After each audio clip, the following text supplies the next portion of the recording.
Hi everybody, Sandra Joseph here. I received an email last night that brought up a couple of issues that I really want to talk about. It was from a young performer who is doing a show with someone that has a lot more experience and training than she does. And it's bringing up a lot of insecurity for her, and she's having a really hard time. She said in the email that she can't stop the negative thoughts and she's trying really hard to stay positive, but all this negativity keeps coming up for her and she's being really, really hard on herself.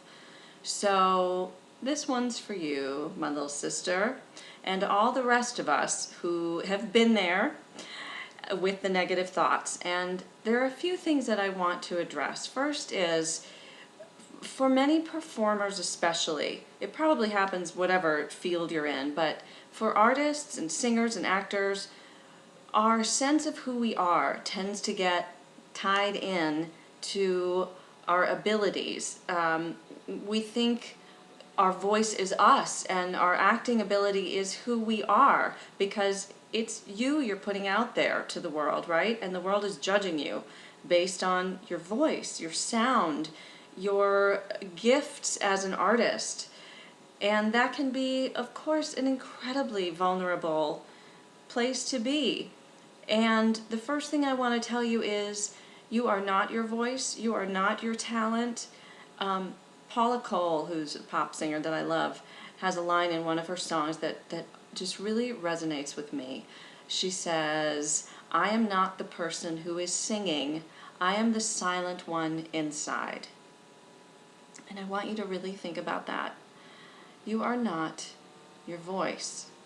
That's a part of you, but you are a whole lot more than that. There's a universe that exists inside of you that has nothing to do with the ego thoughts about, am I good enough? Is my voice what I want it to be? I'm not as good as that person over there, so therefore I have no value, I have no worth, right? So we have to begin to separate who we are from what we do and from the level of skill we have, okay?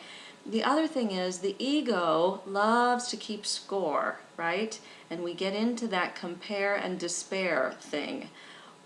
We can always find someone who's farther down the path than we are, and we can create all kinds of suffering and pain surrounding that. All those thoughts that come up about, why can't I sing that note the way she can? Or why can't I play that scene with the honesty that I know belongs there and I just can't find it? Whatever it is, could be completely unrelated to performance, but this is the email that I got last night and it's really close to my heart. So I want to just remind you that everybody is on their own path and they are as human as you are, with the same insecurities that you have. And I guarantee you that person that's further down the road is looking at the next person that's ahead of them and thinking, but I'm not as good as that person. Even Meryl Streep. I remember seeing Meryl Streep on Oprah, and Oprah saying to her, "You're the gold standard of acting, right? Doesn't get any better than that." And Meryl Streep was like, "Yeah, and what kind of pressure does that put on me?" Even Meryl Streep has insecurities, right? So whoever you're comparing yourself with, add to the equation that that person is just as human and vulnerable as you are. And if you can find the generosity of spirit to bless that person and wish her well and know that you're on your path, you are no better or worse than anybody else when it comes to the important things in life, okay? So the third thing that I want to tell you is to do your best to love and appreciate where you are right now, okay? Just take the pressure off of yourself to be anywhere other than where you are right now. And that doesn't mean that you deny your negative feelings, all those thoughts that come up. I want you to really give them space to be. So go in your room, close the door, get out your journal, and just go there. Write down all of the thoughts and feelings that come up. I suck, I have no talent, I'm the worst performer on the planet, whatever it is. I have been there with these thoughts, believe me. I'll never be as good as I want to be, whatever it is. Just let it all come out and bleed onto the paper.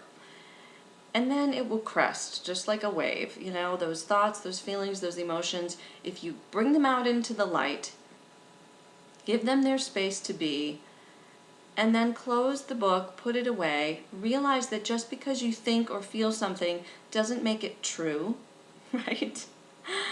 And once you've given it space, it's out of you, right? It's not shoved under the mask, if you will, in the darkness. You've allowed it to come out and be what it is, give it its due, and then replace those thoughts with something that actually serves you, right?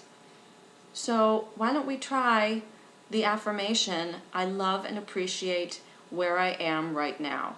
Louise Hay, the author and spiritual guru who is the queen of affirmations, this is one that she suggests, and I think it's really powerful.